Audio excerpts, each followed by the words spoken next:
आज के इस वीडियो में हम स्टार्ट करने वाले हैं एक्सरसाइज 10.3। तो 10.3 के क्वेश्चन सॉल्व करने से पहले हमें देखना होगा इनका इंट्रोडक्शन। हमें देखना है इंट्रोडक्शन में कि स्केलर प्रोडक्ट क्या होता है और फिर इनकी कुछ प्रॉपर्टीज होती है, उसके बाद ही हम क्वेश्चन सॉल्व करेंगे। तो आइए स्टार्ट करते हैं कि स्केलर प्रोडक्ट क्या होता है।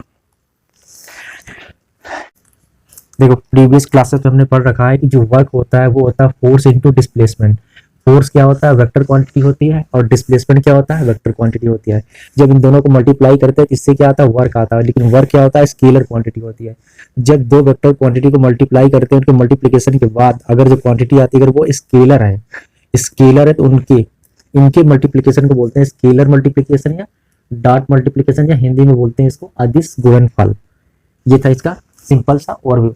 अब इसकी देखो एक्चुअल डेफिनेशन क्या होगी कि अगर मान लिया दो वेक्टर हैं, उनके बीच का मान लिया कुछ एंगल हमारे पास दिया है, उस केस में इसकी देखो डेफिनेशन क्या होगी स्केलर प्रोडक्ट की। मान लो कि एक वेक्टर दिया है ए और दूसरा वेक्टर दिया बी, इनके बीच का मान लिया एंगल थीटा है, तो इनका जो स्केलर प्रोडक्ट होगा, स्केलर मतलब ए डॉट बी, स्केलर को हम रिप्रेजेंट करते हैं डॉट से, इसीलिए इसको डॉट प्रोडक्ट भी बोलते हैं। ये हो जाएगा वेक्टर ए का मैग्नीट्यूड इंटू वेक्टर बी का मैग्नीट्यूड इंटू इनके बीच का जो एंगल है उसका कॉस, इनके बीच के एंगल का कॉस। ये होता है हमारा स्केलर प्रोडक्ट। कहने का मतलब कि दो वेक्टर, अगर एक वेक्टर ए है दूसरा वेक्टर बी है, इनके बीच का अगर एंगल थीटा है तो इनका जो स्केलर प्रोडक्ट होगा वो होगा वेक्टर ए का मैग्नीट्यूड, वेक्टर बी का मैग्नीट्यूड और उनके बीच के एंगल का कॉस। इन सबका मल्टीप्लीकेशन हो जाएगा, वो हो जाएगा स्केलर प्रोडक्ट ए और बी का। ये थी इसकी डेफिनेशन। अब कुछ इसकी प्रॉपर्टी देखते हैं। देखो, अगर मान लिया यहाँ पर थीटा इक्वल टू 90 डिग्री हो, 90 डिग्री, पहली प्रॉपर्टी यहां पर देखते हैं कि अगर थीटा इक्वल टू 90 डिग्री हो, मींस कि वेक्टर ए और वेक्टर बी इनके बीच का जो एंगल है वो क्या है, 90 डिग्री है। इनके बीच का एंगल 90 डिग्री है। अगर इनके बीच का एंगल 90 डिग्री है तो इनका अगर हम इनका स्केलर प्रोडक्ट निकालेंगे, scalar product A dot B equal to cos 90 zero होता है तो पूरा क्या हो जाएगा, जीरो हो जाएगा। तो हो जाएगा A dot B equal to zero. कहने का मतलब कि दो वेक्टर अगर एक दूसरे के परपेंडिकुलर हैं, उनके बीच का जो एंगल है 90 डिग्री है, तो इनका जो स्केलर प्रोडक्ट आएगा वो आएगा जीरो आएगा। लेकिन जीरो जरूरी नहीं कि दो वेक्टर का जो स्केलर मल्टीप्लीकेशन वो हमेशा जीरो इसी केस में आएगा। वेक्टर ए और बी के बीच अगर 90 डिग्री तभी जीरो आएगा। एक केस ये भी हो सकता है। देखो, अगर मान लेते हैं कि वेक्टर ए है इसका मैग्नीट्यूड जीरो है, या फिर वेक्टर बी है इसका मैग्नीट्यूड जीरो है,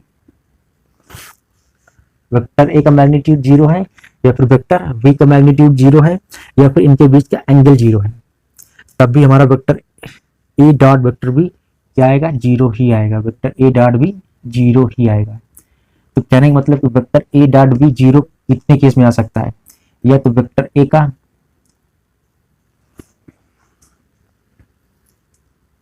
मैग्नीट्यूड जीरो हो, या फिर वेक्टर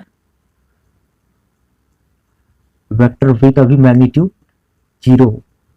उस केस में भी क्या आएगा, ए डॉट बी जीरो आएगा। या फिर यहाँ पर जो थीटा हो 90 डिग्री हो, वेक्टर ए और बी के बीच का जो एंगल हो 90 डिग्री हो, तो इन केसेस में हमारा जो स्केलर प्रोडक्ट होगा दो वेक्टर का वो जीरो आने वाला है। ए डॉट बी जीरो होगा, तीन केसेस में होगा। पहला केस है कि अगर इनके बीच मान लो दो वेक्टर के बीच का जो एंगल है वो 90 डिग्री है, मतलब परपेंडिकुलर है, तब भी ए डॉट बी जीरो आएगा। या फिर इनमें से कोई भी वेक्टर अगर जीरो है, उसका मैग्नीट्यूड जीरो है, तब भी क्या होगा, ए डॉट बी जीरो के इक्वल आएगा। अब देखो एक चीज यहाँ पर और देखते हैं, अगर मान लिया यहाँ पर थीटा इक्वल टू 180 है, 180 है, मतलब दो वेक्टर के बीच का जो एंगल है वो 180 का मतलब एक वेक्टर ए इस साइड है, दूसरा वेक्टर इसके जस्ट अपोजिट डायरेक्शन में है। तो यहाँ पे जो थीटा इक्वल टू होगा वो क्या होगा, 180 ही होगा।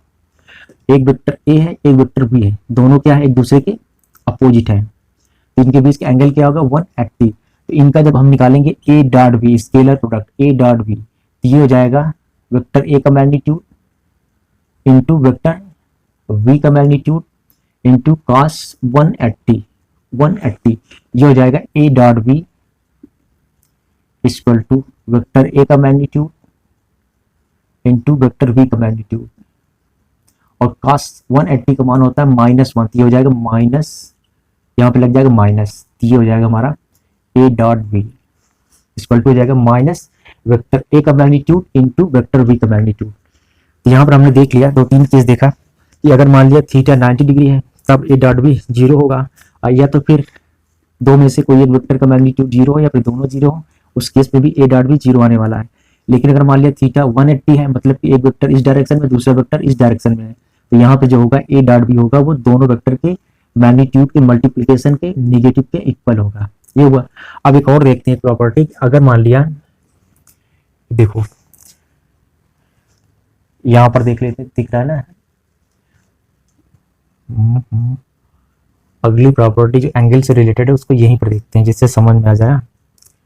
यहां पर देखते हैं, देखो जैसे मान लिया कि एक वेक्टर ए है और दूसरा वेक्टर बी है, ये वेक्टर मान लेते हैं ए है और दूसरा वेक्टर बी, इनके बीच का एंगल यहाँ पर क्या है, देखो वेक्टर ए है वेक्टर बी है, दोनों क्या है एक दूसरे के पैरेलल है, तो यहाँ पर जो एंगल होगा वो थीटा इक्वल टू 0 होगा, थीटा इक्वल टू 0 होगा। यहाँ पर देखो पैरेलल थे लेकिन यहाँ पर डायरेक्शन एक दूसरे के अपोजिट थी, इसलिए यहाँ पर एंगल जो बन गया था वो 180 था, लेकिन यहाँ पर क्या है कि दोनों वेक्टर क्या है एक ही डायरेक्शन में है, इसका मतलब कि इनके बीच का जो एंगल है वो क्या है 0 है, एंगल क्या है 0 है। तब अगर यहाँ पर हम निकालेंगे ए डॉट बी, यहाँ पर अगर हम निकालेंगे वेक्टर ए डॉट वेक्टर बी, ये हो जाएगा वेक्टर ए का मैग्नीट्यूड इंटू वेक्टर बी का मैग्नीट्यूड, और यहाँ पर आएगा cos, ये cos 0 का 0 का मान 1 होता है, तो ये हो जाएगा A dot B equal to हो जाएगा वेक्टर ए का मैग्नीट्यूड इंटू वेक्टर बी का मैग्नीट्यूड। तो ये हमने सिंपल सा मतलब जो प्रॉपर्टीज थी एंगल पर बेस्ड थी वो हमने देख लिया। एक और देख लेते हैं यहाँ पर, देखो मान लिया कि सेम वेक्टर हो, अगर मान लिया हमारे पास सेम वेक्टर हो, जैसे मान लिया कि एक वेक्टर ए है, ये वाला वेक्टर, इसी का हमें स्केलर प्रोडक्ट निकालना है खुद का, मतलब जो वेक्टर ए है इसका इसी के साथ हमें स्केलर प्रोडक्ट निकालना है।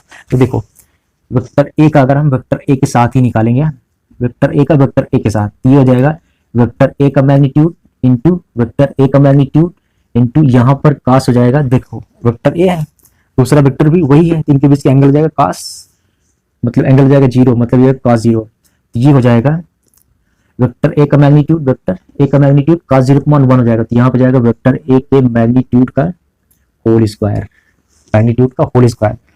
मींस अगर दोनों वेक्टर सेम है, अगर दोनों वेक्टर सेम है मतलब उसी वेक्टर का हम उसी वेक्टर से अगर स्केलर प्रोडक्ट निकाल रहे हैं तो उसका जो स्केलर प्रोडक्ट आएगा उस वेक्टर के मैग्नीट्यूड के स्क्वायर के इक्वल होगा। ये हमने एंगल बेस्ड प्रॉपर्टी देखी। अब इसकी जो मोस्ट इंपॉर्टेंट प्रॉपर्टी वो देखने वाले हैं। अब देखते हैं अगली प्रॉपर्टी, स्क्रीन को नीचे कर देते हैं।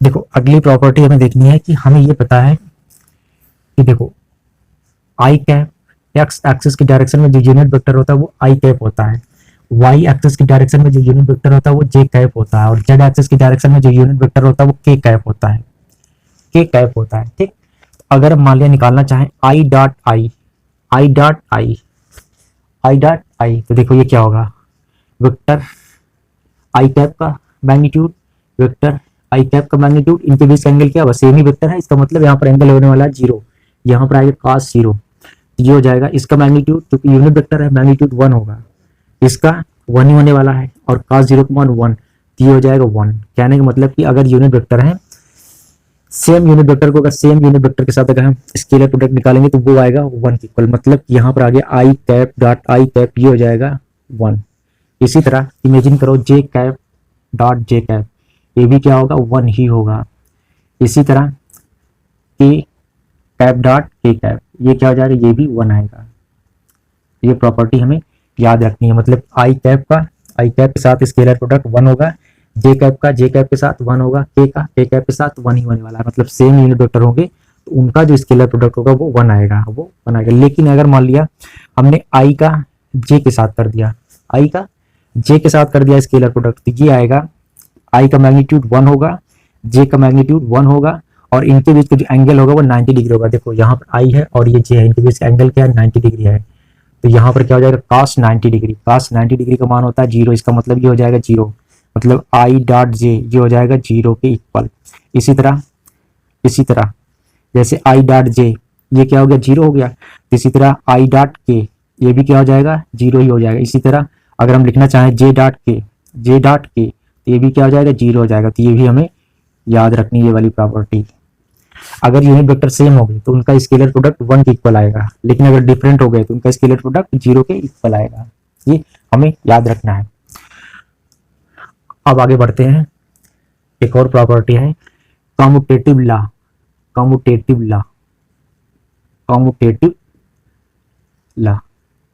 देखो कम्यूटेटिव लॉ ये फॉलो करते हैं। अगर हमने वेक्टर ए लिया, एक वेक्टर मान लिया ए लिया, उसका हमने क्या किया, वेक्टर बी के साथ स्केलर प्रोडक्ट निकाल दिया, ये इक्वल होगा वेक्टर बी का वेक्टर ए के साथ, ये क्या होंगे, इक्वल होंगे, मतलब इसको बोलते हैं कम्यूटेटिव प्रॉपर्टी, मतलब कम्यूटेटिव लॉ फॉलो करते हैं। ए का बी के साथ करें या बी का ए के साथ करें सेम ही होगा, इसका मतलब ये कम्यूटेटिव लॉ फॉलो करते हैं। कैसे फॉलो करते हैं इसको एक बार देख लेते हैं। देखो अगर हम ए डॉट बी निकालें, ए डॉट बी, देखो यहाँ पर डायग्राम बना लेते हैं। जैसे मान लिया वेक्टर ए है, ये वाला वेक्टर मान लिया ये है, और ये वाला वेक्टर बी है, ये वाला वेक्टर बी है, इनके बीच का एंगल मान लेते हैं थीटा है, इनके बीच का एंगल थीटा है, ठीक। तो ए डॉट बी हो जाएगा, ए डॉट बी ये हो जाएगा वेक्टर ए का मैग्नीट्यूड इंटू वेक्टर बी का मैग्नीट्यूड इंटू कॉस थीटा, ये हो जाएगा कॉस थीटा, ये हो जाएगा वेक्टर ए डॉट बी। अगर हम निकालना चाहें वेक्टर बी डॉट ए, देखो तब क्या होगा, वेक्टर बी डॉट ए ये हो जाएगा। अब यहाँ पर वेक्टर बी का मैग्नीट्यूड, यहाँ पर वेक्टर ए का मैग्नीट्यूड, तो इनका अगर ऑर्डर चेंज कर देंगे तो कोई फर्क नहीं पड़ेगा, क्योंकि स्केलर क्वांटिटी है। इसको हम लिख सकते हैं वेक्टर ए ही लिख सकते हैं, वेक्टर ए का मैग्नीट्यूड इंटू वेक्टर बी का मैग्नीट्यूड, और यहाँ पर कॉस, यहाँ पर जो एंगल हो जाएगा, आप देखो बी का ए के साथ कर रहे हैं तो यहाँ पर एंगल ये वाला होगा, ये वाला एंगल, और ये एंगल हो जाएगा 360 माइनस थीटा, क्योंकि टोटल क्या है 360 है, उसमें से थीटा हमने क्या कर दिया, माइनस कर दिया। तो अब एंगल हो जाएगा 360 माइनस थीटा, तो ये हो जाएगा कॉस 360 माइनस थीटा, तो ये हो जाएगा B dot A equal to हो जाएगा ए का मैग्नीट्यूड, बी का मैग्नीट्यूड, और cos 360 माइनस थीटा ये होता है cos थीटा, देखो इसको मान लो इक्वेशन फर्स्ट, इसको मान लो इक्वेशन सेकंड। अब दोनों से क्या, राइट हैंड साइड सेम है, इसका मतलब लेफ्ट हैंड साइड सेम ही होगा, इसका मतलब कि A dot B dot A के इक्वल ही होने वाला है। कहने का मतलब कि ये कम्यूटेटिव लॉ फॉलो करते हैं। ये इंपॉर्टेंट प्रॉपर्टी है, इंपॉर्टेंट है, इसको याद रखना है, ये इंपॉर्टेंट प्रॉपर्टी है। देखो अगली देखते हैं, अगली है डिस्ट्रीब्यूटिव प्रॉपर्टियां, जिसको हिंदी में बोलते हैं वितरण नियम, इसको बोलते हैं हिंदी में क्रम विनिमय नियम।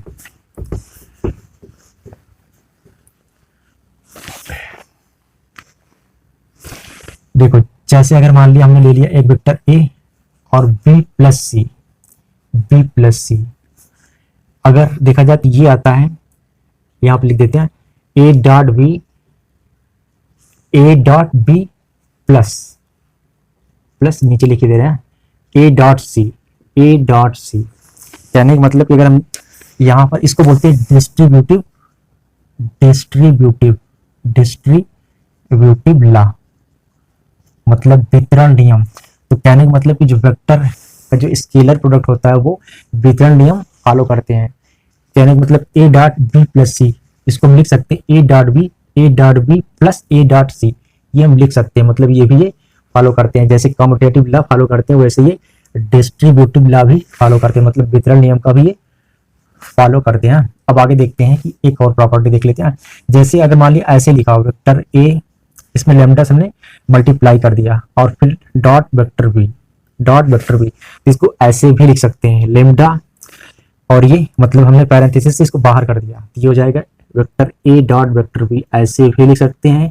इसके अलावा इसे हम ऐसे भी लिख सकते हैं लैम्डा पहले यहाँ पर वेक्टर ए था, अब आ जाएगा वेक्टर बी और वेक्टर डॉट वेक्टर ए, यानी कि मतलब कि हम ऐसे भी लिख सकते हैं। ये इंपॉर्टेंट है और ये भी इंपॉर्टेंट है और ये भी इंपॉर्टेंट है, ये प्रॉपर्टी इंपॉर्टेंट होने वाली है।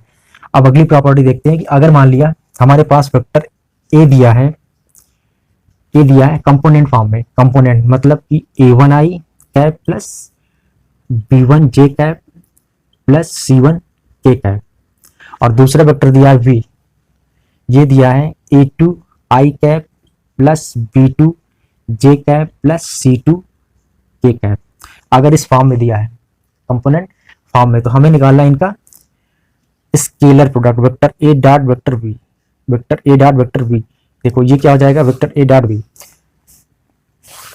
एक वेक्टर ए की जगह ये रख देंगे a1 i cap plus v1 j cap plus c1 k cap dot dot, ये हो जाएगा a2 i cap plus b2 j cap plus c2 k cap, ये हो जाएगा। नीचे करते हैं, थोड़ा सा कट रहा है। देखो अब इसका मल्टीप्लिकेशन हम करेंगे इसके साथ, इसके साथ और इसके साथ। तो देखो ध्यान से देखना, जब इसका हम करेंगे इसके साथ, यहाँ पर है a1 आई कैप और यहाँ पर है a2 i cap, a2 i cap. यहाँ पर देखो a1 a2 एक साथ आ जाएगा, जैसे यहाँ पर हमने दिखाया ना a1 a2 एक साथ आ जाएगा, तो हम लिख सकते हैं I dot I, I dot I. तो आई डॉट आई हमने इससे पहले ही पढ़ा है, वो होता है 1 के इक्वल। जब यूनिट वेक्टर का हम स्केलर प्रोडक्ट निकाल रहे थे अभी से पहले वाले उसमें, तो जब सेम होते हैं तो उनका जो स्केलर प्रोडक्ट होता है वो 1 के इक्वल होता है। तो यहाँ पर क्या हो जाएगा, a1 और a2 मल्टीप्लाई हो जाएंगे और आई डॉट आई आ जाएगा 1। तो इनसे आ जाएगा, इसका मल्टीप्लीकेशन हम इसके साथ करेंगे तो इससे आ जाएगा a1 a2। एक बार फिर से देख लो कि हमें इसका मल्टीप्लीकेशन इन सबके साथ करना है, इन सबके साथ स्केलर मल्टीप्लीकेशन। तो सबसे पहले देखो इसका हम करेंगे इसके साथ। तो यहाँ पर देखो, यहाँ पर a1 आई कैप है और यहाँ पर a2 आई कैप है, तो a1 a2 तो एक साथ आ जाएगा, मल्टीप्लाई करेंगे तो अभी हो जाएगा I dot I. I dot I जब सेम यूनिट वेक्टर होता है, अगर उनके बीच हम स्केलर प्रोडक्ट निकालते हैं तो वो 1 के इक्वल आता है, मतलब यहाँ पर जाएगा आई डॉट आई 1 हो जाएगा। बचेगा क्या हमारे पास, a1 और a2। अब a1 आई का इसके साथ करते हैं। अब देखो यहाँ पर a1 आई कैप है, फिर डॉट करेंगे b2j, तो a1 b2 एक साथ हो जाएगा, लेकिन अब हो जाएगा आई डॉट जे कैप। तो हमने इससे पहले बताया कि अगर मान लिया डिफरेंट है यूनिट वेक्टर, अगर डिफरेंट है आई डॉट जे करेंगे तो इनके बीच एंगल होता है 90, तो इनका जो स्केलर प्रोडक्ट होगा 0 हो जाएगा। कहने का मतलब इसका जब इसके साथ करेंगे तो 0 हो जाएगा, क्योंकि यहाँ पर डिफरेंट है। इससे पहले वाली प्रॉपर्टी में हमने दिखाया था, अगर आई डॉट जे है या आई डॉट के है या जे डॉट के, तो वो क्या होता है 0 के इक्वल आता है, जब सेम होते हैं तभी 1 आता है।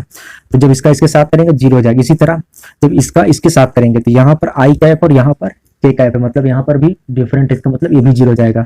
तो अब केवल यही इसकी मल्टीप्लीकेशन के बाद हमारे पास आया a1 a2, बाकी क्या हो गया 0 हो गया। अब इसका हम करेंगे इन सब के साथ। देखो इसका करते हैं सबसे पहले इसके साथ, तो यहाँ पर जे है और यहाँ पर आई है।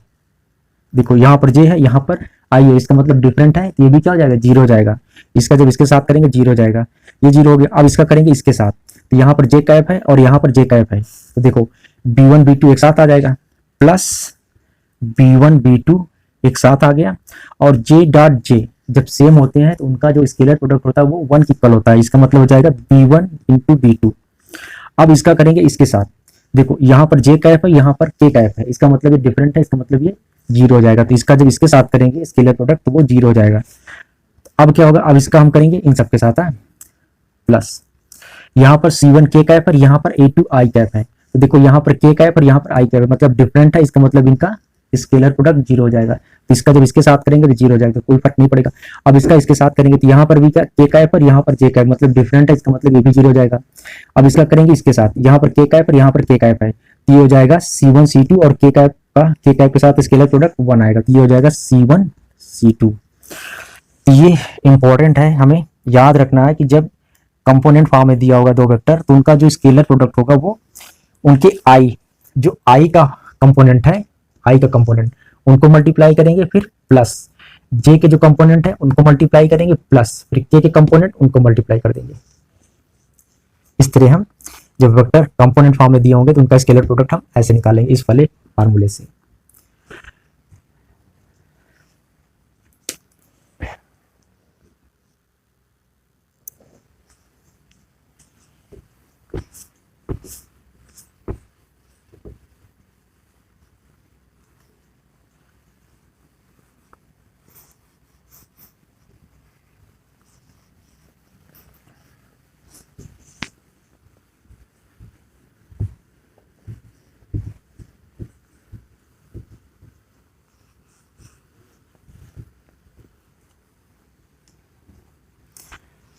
अब अगला देखते हैं कि अगर मान लिया दो वेक्टर है उनके बीच का हमें एंगल निकालना।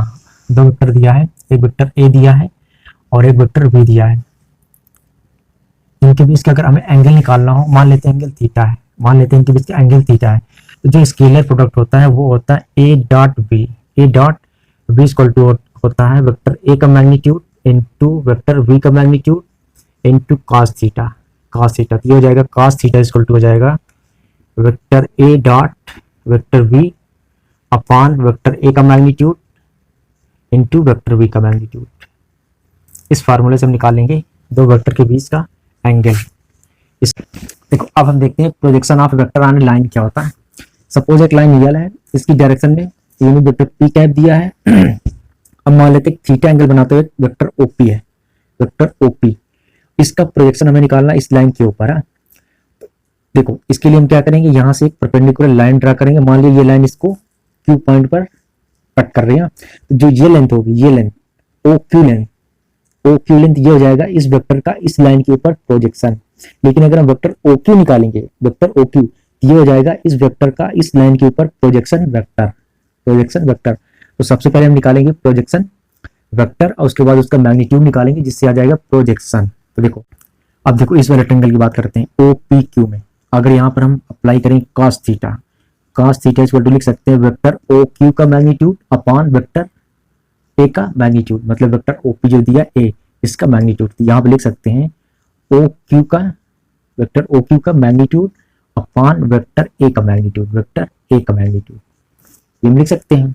हमें निकालना है ये, तो इसको क्या करेंगे, क्रॉस मल्टीप्लाई कर देंगे, तो ये हो जाएगा वेक्टर ओ क्यू का मैग्नीट्यूड इक्वल टू हो जाएगा वेक्टर ए का magnitude into cos theta, into cos theta.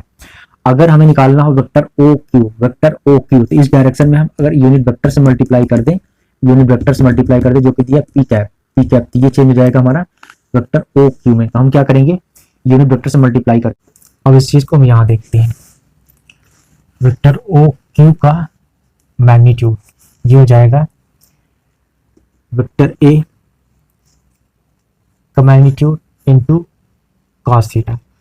अब हमें निकालना है, देखो हम क्या करें, इधर भी और इधर भी इस डायरेक्शन में जो यूनिट वेक्टर दिया उससे मल्टीप्लाई कर देते हैं, उससे मल्टीप्लाई कर देंगे, तो ये आ जाएगा vector O Q, vector O Q का मैग्नीट्यूड। अब हमने क्या किया, यूनिट वेक्टर पी कैप से मल्टीप्लाई कर दिया, तो ये हो गया वेक्टर ए का मैग्नीट्यूड और यहाँ पर मल्टीप्लाई करेंगे पी कैप से unit vector cos theta, cos theta. अब किसी वेक्टर के मैग्नीट्यूड में अगर उसकी डायरेक्शन में यूनिट वेक्टर से मल्टीप्लाई कर देती ये हो जाता है vector O Q, vector O Q vector form में बदल जाता है। ये हो जाएगा vector O Q equal to ये हो जाएगा वेक्टर ए का मैग्नीट्यूड वेक्टर पी का magnitude into cos theta, into cos theta. हमें निकालना है प्रोजेक्शन, वेक्टर ओ क्यू निकल आया, हमें निकालना है प्रोजेक्शन। इसका मतलब हम यहाँ पे क्या लेंगे, मॉड लेंगे, दोनों तरफ मॉड लेंगे, दोनों तरफ मॉड। तो मॉड हो जाएगा O Q, vector O Q का मैग्नीट्यूड इक्वल टू हो जाएगा, मॉड इसका लेंगे तो भी क्या हो जाएगा, वही आएगा, मॉड ही आएगा। मॉड एक बार लगा, दोबारा लगाने से क्या फायदा, वही चीज आएगा। इसका मॉड हो जाएगा पी कैप का मैग्नीट्यूड। अब इसमें कॉस थीटा का हमने क्या निकाला, यहाँ पर मॉड ले लिया। अब देखो इस चीज को नीचे समझते हैं, ये हो जाएगा ओ क्यू का मैग्नीट्यूड इक्वल टू वेक्टर ए का magnitude unit vector P cap का मैग्नीट्यूड और यहाँ पर cos थीटा मॉड लगा, इसका मतलब ये पॉजिटिव होने वाला है। देखो यहाँ पे जो थीटा है वो 0 और 90 के बीच में है, 0 और 90 के बीच में है, इसका मतलब कि cos थीटा का मान हमारा पॉजिटिव ही आने वाला है। cos थीटा अगर थीटा का मान अगर 0 से 90 डिग्री के बीच में है तो cos थीटा हमारा क्या होता है, पॉजिटिव ही होता है। तो अगर मॉड लगाया, अगर पॉजिटिव ही आना है इसको हम लिख सकते हैं cos थीटा लिख सकते हैं, इसको हम लिख सकते हैं cos थीटा। अब देखो ये चीज हमारी क्या बन गई, अगर ध्यान से देखा जाए तो ये हो गया vector A dot vector P, unit vector P cap, ये हो गया वेक्टर ओ क्यू का मैग्नीट्यूड, ओ क्यू का मैग्नीट्यूड, ये आ गया प्रोजेक्शन। या इसको डिनोट कर लो, मान लिया इसको हम प्रोजेक्शन को पी से डिनोट करते हैं तो पी इक्वल टू हो गया vector A dot P cap. ये हमारा फार्मूला बन गया कि वेक्टर ए का इस लाइन, जिस लाइन की डायरेक्शन में यूनिट वेक्टर पी कैप है, इस लाइन पर जो प्रोजेक्शन होगा वो पी इक्वल टू हो जाएगा वेक्टर ए डॉट पी कैप। ये फार्मूला हमारा हो गया किसी भी लाइन का, नहीं किसी भी वेक्टर का किसी भी लाइन के ऊपर प्रोजेक्शन क्या होगा, पी इक्वल टू हो जाएगा वेक्टर ए dot P cap. P cap क्या है, इस लाइन की डायरेक्शन में यूनिट वेक्टर है। अब इसी से देखो, अगर मान लिया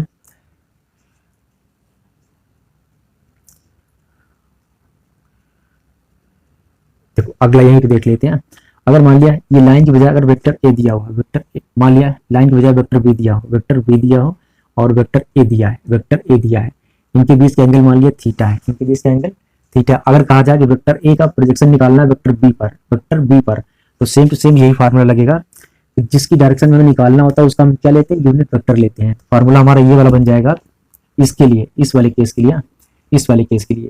ये तो लाइन थी और यहाँ क्या था, यहाँ पर वेक्टर बी दिया है, तो वेक्टर ए का निकालना हमें वेक्टर बी के ऊपर प्रोजेक्शन, तो ये हो जाएगा पी इक्वल टू हो जाएगा प्रोजेक्शन इक्वल टू हो जाएगा ए डॉट बी की डायरेक्शन में यूनिट वेक्टर, मतलब वी वेक्टर का यूनिट वेक्टर बी कैप, ये हो जाएगा बी कैप। या इसको लिखते हैं P equal to vector A dot, और किसी भी वेक्टर का यूनिट वेक्टर होता है वो होता है वेक्टर बी अपॉन उस वेक्टर का मैग्नीट्यूड, उस वेक्टर का मैग्नीट्यूड।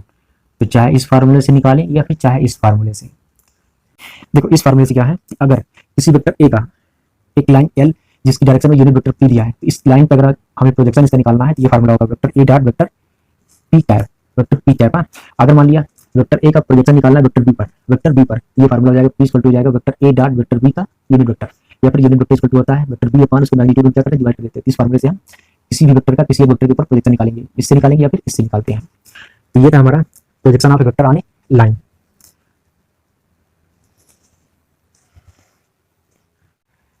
वीडियो लेंदी हो जाएगा, इसलिए हम क्या करेंगे, इस एक्सरसाइज के जो क्वेश्चन होंगे उनके सॉल्यूशन हम करेंगे अगले वीडियो में। इस वीडियो में केवल इंट्रोडक्शन पार्ट ही रखते हैं। तब तक के लिए नमस्कार।